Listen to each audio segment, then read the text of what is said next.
TV big డిబేట్కి స్వాగతం. Exit polls వచ్చేసాయి.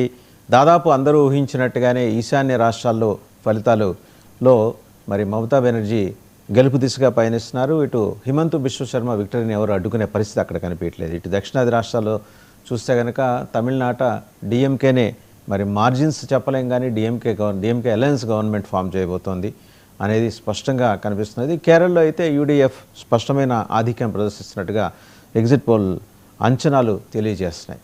So వీటన్నిటి మీద సమగ్ర విశ్లేషణ చేయడానికి మనతో ఉన్నారు పొలిటికల్ అనలిస్ట్ మామిడి గిరిధర్ గారు, అలాగే తెలంగాణ గ్రంథాలయ సంస్థ చైర్మన్ రియాజ్ గారు, వారు కూడా జాయిన్ అయ్యారు మనతో పాటు. టు స్టార్ట్ విత్ గిరిధర్ గారు, దాదాపు అందరూ ఊహించినట్టుగానే ఎగ్జిట్ పోల్స్ అంచనాలు వచ్చాయి. But end of the day Delhi game ఆడబోతోంది అని చెప్పేసి కూడా ఆరోపణలు మమతా బెనర్జీ ఇలాంటి వాళ్ళు విసురుతున్నారు. మరోపక్క పశ్చిమ బెంగాల్ చివరి విడత ఎన్నికల పోలింగ్ జరిగిన వేళ ప్రధానమంత్రి నరేంద్ర మోడీకి TMC Rajya Sabha MP Derrick O'Brien సవాల్ చేశారు. బెంగాల్లోని 294 స్థానాలకు తానే అభ్యర్థినని మోదీ ప్రకటించున్నారు కదా. మే 4న బెంగాల్లో మమతా బెనర్జీ టీఎంసీ ఘన విజయం సాధిస్తే ప్రధాని పదవికి రాజీనామా చేస్తారా? ఒకసారి ఆయన ఏం మాట్లాడారో చూసి మనం డిబేట్లోకి వెళ్దామండి. नरेंद्र, आपने अनाउंस किया था बंगाल की सभी 294 सीट्स पर आप ही कैंडिडेट है. बड़ी बड़ी बात छोड़िए, ये चैलेंज स्वीकार कीजिए. 4 मई को जब ममता बनर्जी और टीएमसी बंगाल जीतेंगे, प्रधानमंत्री पद से रेजिग्नेशन दीजिए. है दम. సో అది మా గిరిధర్ గారు ఆయన సవాల్ విసిరారు. అంటే చాలా కాన్ఫిడెంట్గా ఉన్నారు TMC, they are going to form the government అని అనుకోవచ్చా? పత్రి గారు నమస్తే అండి. మీకు కో ప్యానలిస్ట్ కి మీ ప్రేక్షకులందరికీ నా నమస్కారాలండి. ఇది పొలిటికల్ రిటారిక్ అన్నది రెండు పక్షాల జరుగుతున్నది. మనం టీఎంసీలో ఉన్నటువంటి నేతలు ఇచ్చిన స్టేట్మెంట్స్ కూడా చూసాం. మేము మే 4వ తారీఖు మీ తలలు తెగ నరుకుతామని, తర్వాత మిమ్మల్ని వెంటాడతాం, మీరు ఏ రాష్ట్రానికి వెళ్ళా వెంటాడతామని చెప్పేసి ఐపీఎస్ ఆఫీసర్ శర్మ అని బెదిరించడము, ఇటువంటివన్నీ చూసాము. సో రిటారిక్ అన్నది అన్ని పక్షాల జరుగుతున్నది. పొలిటికల్ గేమ్ లో ఇవన్నీ సహజం, ఈ రోజు పెద్ద విషయం ఏం కాదు. అది సవాళ్ళు విసురుకోవడము, ప్రతి సవాళ్ళు విసురుకోవడము ఇవన్నీ సహజమే. చాలా కీలకంగా దీంట్లో మనం నిన్న వచ్చినటువంటి ఎగ్జిట్ పోల్స్ లో కన్ఫ్యూషన్ కనిపిస్తోంది.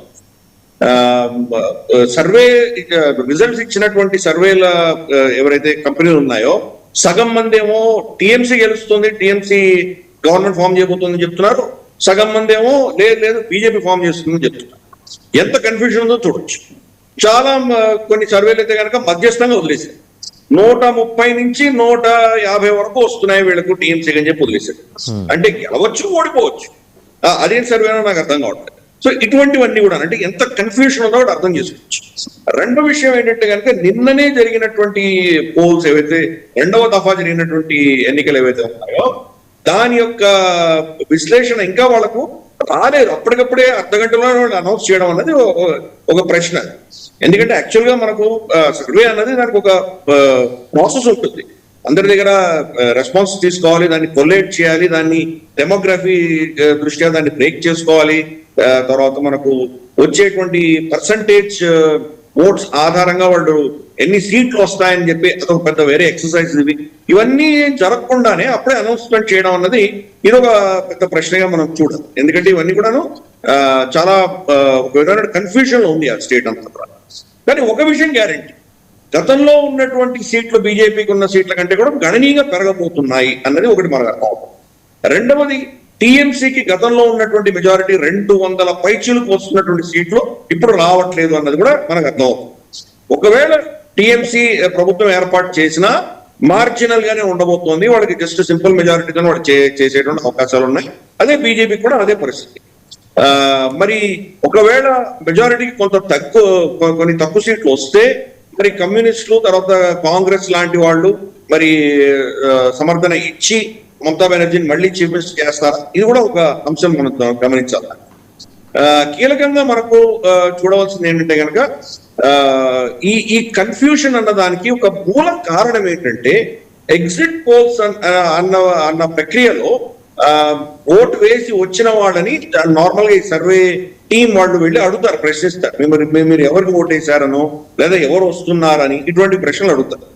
బెంగాల్లో చాలా విడ్డూరమైన పరిస్థితి ఏంటంటే 60% పైబడి రెస్పాండెంట్స్ ఏమి చెప్పలేదు, మేము చెప్పదలుచుకోలేదు, మేము చెప్పము అని చెప్పారు.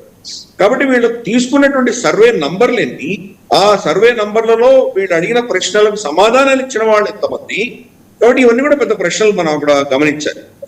అంత పెద్ద మోతాదున ప్రజలు వాళ్ళు ఎవరికి కోటేశారో చెప్పదలుచుకోలేదు అంటే కనుక భయం అన్నటువంటి ఆస్పెక్ట్ మనకు కనిపిస్తుంది. భయం ఉంది అంటే కనుక ప్రభుత్వానికి వ్యతిరేకత అన్నది స్పష్టంగా అర్థమవుతుంది. అదే దృష్టిలో మనం చూసాం, అభిషేక్ బెనర్జీ కావచ్చు లేదా మనకు జహాంగీర్ కావచ్చు, ఇటువంటి వాళ్ళందరూ ఎటువంటి బెదిరింపులు చేస్తున్నారో మనం చూస్తున్నాం. కాబట్టి ఒక భయం అన్నటువంటి ఒక ఫ్యాక్టర్ మన దీంట్లో మర్చిపోకూడదు. కాబట్టి ఈ భయం అన్నది ఉన్నప్పుడు తప్పకుండా ప్రభుత్వానికి వ్యతిరేకత అన్నది మనకు ఒక సూచన దాంట్లో వస్తుంది. రెండవ అంశం ఏంటంటే కనుక బ్రిటిష్ వాళ్ళు ఈ దేశం వదిలి వెళ్ళినప్పటి నుంచి ఇంతవరకు జరిగిన ఎన్నికలలో ఇదే హైయెస్ట్ పోలింగ్ పర్సంటేజ్ అని చెప్తున్నారు. సరే, SIR లో తీసేసిన సంఖ్య 90 లక్షల పైచులు ఉన్నా కానీ కూడా అది తీసేసిన గత ఎన్నికల్లో ఉన్నటువంటి ఓటర్లని తీసేసినా కానీ కూడా ఇప్పుడు అంతకంటే ఎక్కువ ఓటేసారు. అంటే SIR ఒకటే దీనికి సమాధానం చెప్పదు. SIR వల్ల డిలీట్ అయింది కాబట్టి ఓటింగ్ పర్సంటేజ్ పెరిగింది అన్నటువంటి లాజిక్ కంప్లీట్ గా 100% కరెక్ట్ కాదు. గతసారి కంటే కూడా చాలా ఎక్కువ మంది ఎక్కువ మోతాదులో ఓటులు వేశారు. టీఎంసీ యొక్క వాళ్ళ నేరేటివ్ లో వాళ్ళు ఏం చెప్తున్నారంటే యువకులు దేశవ్యాప్తంగా పనిచేస్తున్న యువకులు అదే పనిగా వచ్చి మా కోసం ఓటేశారు అంటున్నారు. అంటే అది బయట నుంచి యువకులు వచ్చి ఓటు వేస్తున్నారు అంటే కనుక అది యాక్చువల్గా టీఎంసీకి నెగిటివ్ గా మనం గమనించాం. ఎందుకంటే కనుక ఇక్కడ ఉద్యోగ అవకాశాలు లేవు కాబట్టి వాళ్ళు వేరే రాష్ట్రాలకు వెళ్ళవలసిన పరిస్థితి వాళ్ళకి వచ్చింది. కాబట్టి వాళ్ళు మళ్ళీ వచ్చారంటే కనుక మా రాష్ట్రంలో మాకు పురోగతి, మాకు డెవలప్మెంట్ కావాలి, ఫ్యాక్టరీలు కావాలి, మాకు కంపెనీలు రావాలి, ఉద్యోగాలు రావాలి అన్న దృష్టిలో వాళ్ళు ఇక్కడ వచ్చి ఓటేస్తున్నారు. కాబట్టి అది టీఎంసీ అన్నటువంటి నేరేటివ్ లో అది ఫిట్ అవ్వట్లేదు. ప్లస్ ఆల్రెడీ యాంటీ ఇన్కంబెన్సీ ఈవిడ చాలా కాలంగా చీఫ్ మినిస్టర్ గా ఉన్నారు, డెవలప్మెంట్ ఏం అవ్వలేదు, ఇవన్నీ కూడా అందులో చాలా క్లియర్ గా ఉన్నాయి. అలాగే దక్షిణ 24 పర్గనాస్ కావచ్చు, లేకపోతే మనకు కల్కట్టా చుట్టుపక్కల ఉన్న ప్రాంతాలు అంతా కూడా కావచ్చు, RG Kar rape murder incident ఏదో చాలా ప్రభావితం చూపిస్తోంది. అది చనిపోయినటువంటి అమ్మాయి తల్లిని బీజేపీ పక్షాన్ని నిలబెట్టడం అన్నది అది గుర్తు చేస్తోంది అక్కడ ప్రజలకి మహిళలు ఎంత అసురక్షితంగా ఉన్నారు అన్నటువంటి ఒక అంశం అక్కడ తీసుకొస్తున్నారు. కాబట్టి ఓవరాల్ గా చూస్తే కనుక యాంటీ ఇన్కంబెన్సీ దృష్ట్యా ఇది అటు ఇటు చెప్పలేనటువంటి పరిస్థితిలో ఈ రోజు ఎన్నికలు జరిగింది. కానీ ఈ అంశం మాత్రం చాలా క్లియర్, బీజేపీ చాలా గణనీయంగా పుంజుకుంది, టీఎంసీ గణనీయంగా పడిపోయింది. ఏ ప్రభుత్వం ఏర్పడినా కానీ మార్జినల్ గానే తక్కువ ఓట్ల తేడాతోటే గెలిచేటువంటి అవకాశాలు ఎక్కువ. ఇంకొక కీలకమైనది ఏంటంటే కనుక ఈ ఎన్ని కాన్స్టిట్యుయెన్సీస్ లో గతసారి ఆల్మోస్ట్ 59-60 కాన్స్టిట్యుయెన్సీస్ లో 10,000 మార్జిన్ కంటే కూడా తక్కువ ఓట్లతోటి గెలిచినటువంటివి ఆల్మోస్ట్ 60 సీట్స్ లాస్ట్ టైం ఉండింది. బహుశా ఇది ఇంకా పెరిగేటువంటి అవకాశం. అంటే మెజారిటీ ఆల్మోస్ట్ ఒక 80 నుంచి 100 సీట్లు మనకు 5,000 కంటే తక్కువ మార్జిన్ తోటే వాళ్ళు వీళ్ళు గెలిచేటువంటి అవకాశాలు మనకు కనిపిస్తున్నాయి. అంటే స్టేట్ చాలా పోలరైజ్ అయింది. కాబట్టి ఇది ఎవరు కూడా దీన్ని నిర్దిష్టంగా మమతా బెనర్జీయే గవర్నమెంట్ ఫామ్ చేస్తుందనో లేదా బీజేపీ ఫామ్ ఈసారి ప్రభుత్వం వస్తుందనో ఎవరు చెప్పలేరు. చాలా ఒక విధమైనటువంటి సందిగ్ధ పరిస్థితుల్లోనే ఈ ఎన్నికలు జరిగినాయి. ఒక హంగ్ అసెంబ్లీ వచ్చినా మనం ఆశ్చర్యపడక్కర్లేదు. దానికి మళ్ళీ అప్పుడు మిగతా ఇండిపెండెంట్స్, తర్వాత కాంగ్రెస్, కమ్యూనిస్టులు వీళ్ళే చక్రం తిప్పాల్సి వచ్చిన పరిస్థితి రావచ్చు. కానీ కీలకంగా మమతా బెనర్జీ మీద యాంటీ ఇన్కంబెన్సీ వ్యతిరేకత అన్నది మనకు స్పష్టంగా ఇక్కడ కనిపిస్తుంది. ఇంకొక అంశం ఏంటంటే కనుక ఈ బంగ్లాదేశీ ఇన్ఫిల్ట్రేటర్స్ ఎవరైతే ఉన్నారో వాళ్ళు రావడం వల్ల బంగాల్లో ఉన్నటువంటి ముస్లిమ్స్ కూడా, అంటే ట్రెడిషనల్ గా పశ్చిమ బంగాల్లో ఉన్నటువంటి లోకల్ ముస్లిమ్స్ కూడా వాళ్ళు కూడా ఉద్యోగ అవకాశాలు తగ్గిపోయినాయి. వాళ్ళలో కూడా ఒక విధమైనటువంటి వ్యతిరేకత మనం చూస్తున్నాం. కాబట్టి ఈ అంశాలన్నీ కూడా ప్రభావం చూపించబోతుంది. కీలకంగా హిందూ కన్సాలిడేషన్ బాగా జరిగింది ఈసారి. ముస్లిం ఓట్లు కొంత స్ప్లిట్ అయినాయి. గతసారి ఎన్నికల్లో ఆల్మోస్ట్ ఊకుమ్ముడిగా అందరూ టీఎంసీకి వేసిన పరిస్థితి ఈసారి కనిపించట్లేదు. కొంత మనకు చూస్తే కనుక అక్కడ ఉన్నటువంటి ISF అన్నటువంటి పార్టీ, కమ్యూనిస్టులు వీళ్ళకి కొంత సమర్థన వచ్చినట్టు మనకు అర్థమవుతోంది. అలాగే కాంగ్రెస్ కూడా మాల్టా లాంటి ప్రాంతాల్లో వాళ్ళు కూడా కొంత స్ట్రాంగ్ పర్ఫార్మెన్స్ చేయటువంటి సూచనలు కనిపిస్తున్నాయి. టీఎంసీకి 100% వెళ్ళలేదు, కొంత టీఎంసీ ఓట్ షేర్, మన ముస్లిం ఓట్ షేర్ తగ్గి బహుశా ఇతరత్ర పార్టీలు వెళ్ళినట్టు కూడా మనకు అక్కడ సూచనలు ఉన్నాయి. కాబట్టి చూద్దాం, ఇది క్లోజ్డ్ కాల్. ఎవరు కూడా దీన్ని ఈ పార్టీ గెలుస్తుంది, ఈ పార్టీ ప్రభుత్వం ఏర్పాటు చేస్తుందని నిర్దిష్టంగా చెప్పేటువంటి పరిస్థితి ఈరోజు బంగాల్లో మనకు కనిపించింది. రైట్. ఒకసారి తమిళనాడు పరిస్థితి ఎలా ఉందండి? ఎందుకంటే కొన్ని సర్వేలు టీవీకే విజయ్ 100 సీట్లు దాటి దూసుకెళ్ళిపోయి గవర్నమెంట్ ఫామ్ చేయబోతున్నాడు. కొంత ఎస్టానిషింగ్గా అనిపించింది. మామూలుగానే ద్రవిడ భూమి నుంచి వచ్చే ఇలాంటి సంచలనాలు మనకు కొత్త కాదు, కానీ మరి 100 సీట్లు దాటేసి గవర్నమెంట్ ఫామ్ చేసే స్థాయికి విజయ్ పర్ఫార్మెన్స్ ఉందా, అక్కడ కనపరిచారా అనే సందేహం వస్తుంది సార్. అంటే అది ఒక్క సర్వే మాత్రమే చూసాము. యాక్సెస్ సర్వే ఒకటే మనకు అది ఆల్మోస్ట్ 120 సీట్లు విజయ్కి వస్తున్నాయని చెప్పింది. కానీ అది మినహాయిస్తే మిగతా అవన్నీ కూడాను 15 నుంచి 20 లోపు రావచ్చు అనేది మనం చూస్తున్నాం. మెజారిటీ సర్వేలన్నీ కూడాను ఆ దిశగానే చెప్తున్నాం. దీంట్లో కూడా జేవిసి అన్నటువంటి సర్వే వచ్చేసి ఏఐడిఎంకే ప్రభుత్వం ఫామ్ చేస్తుంది అని చెప్తున్నాం. అంటే మళ్ళీ బంగాల్ లాగానే మన తమిళనాడులో కూడా చూడొచ్చు ఎంత కన్ఫ్యూషన్ ఉందో. కొన్ని సర్వేలు ఏఐడిఎంకే ఫామ్ చేస్తున్నాయని చెప్తున్నాయి, కొన్ని ఏమో డిఎంకే క్లియర్ మెజారిటీ వస్తుందని చెప్తున్నారు. అలాగే యాక్సెస్ పోల్ ఏమో విజయ్ ప్రభుత్వం ఏర్పాటు చేయబోతున్నారని చెప్తున్నారు. అంటే ఎంత కన్ఫ్యూషన్ ఉందో అర్థం చేసుకోవచ్చు. అక్కడ కూడా త్రికోణ పోటీలు జరిగినప్పుడు ఇవి కన్ఫ్యూషన్స్ వస్తాయి. ప్లస్ టీవీకే ప్రభావం ఎలా ఉంది అని వీళ్ళు అంచనా వేయలేకపోతారు. ఎందుకంటే అతను చాలా పాపులర్ హీరో. అతనుకున్న పాపులారిటీ, అతను ర్యాలీల్లో వచ్చినటువంటి జనాలు వీళ్ళందరూ చూస్తే కనుక తప్పకుండా ఇటువంటి సర్వేల్లో కొంత మనకు తేడాలు వచ్చేటువంటి అవకాశాలు లేకపోతే, కానీ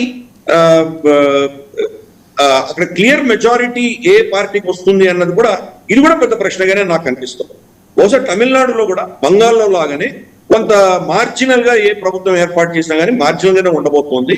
ఒకవేళ కొన్ని సీట్లు తక్కువ వస్తే కనుక ఈ రెండు కూటమిలలో ఏ కూటమిని విజయ్ సపోర్ట్ చేస్తారో వాళ్ళు ఫామ్ చేసేటువంటి అవకాశాలు ఎక్కువ కనిపిస్తున్నాయి. 15-20 సీట్లు అంటే కానీ తప్పకుండా చక్రం తిప్పగలిగినటువంటి పరిస్థితి రావచ్చు. ఆ పరిస్థితి ఉంది. మనం అందుకని చూసాం, బహుశా ఆయన ఆప్షన్స్ అన్ని ఓపెన్ పెట్టుకుంటున్నాడు. ఆయన ఎన్నికలప్పుడు తన క్రిస్టియన్ ఓట్ బ్యాంక్ ని ఆయన ఏదో విధంగా కన్సాలిడేట్ చేసే ప్రయత్నం చేశారు. ఆయన చర్చలకు వెళ్ళడం ఇవన్నీ కూడా చూసాం మనం. అలాగే క్రిస్టియన్స్, తర్వాత ఎస్టీ ఈ ఓట్స్ అంతా కూడా టీఎంకేకి ట్రెడిషనల్ గా వేసే ఓట్ బ్యాంక్ అంతా కూడా కొంత ఈయన తీసుకునేటువంటి ప్రయత్నం అక్కడ జరిగింది.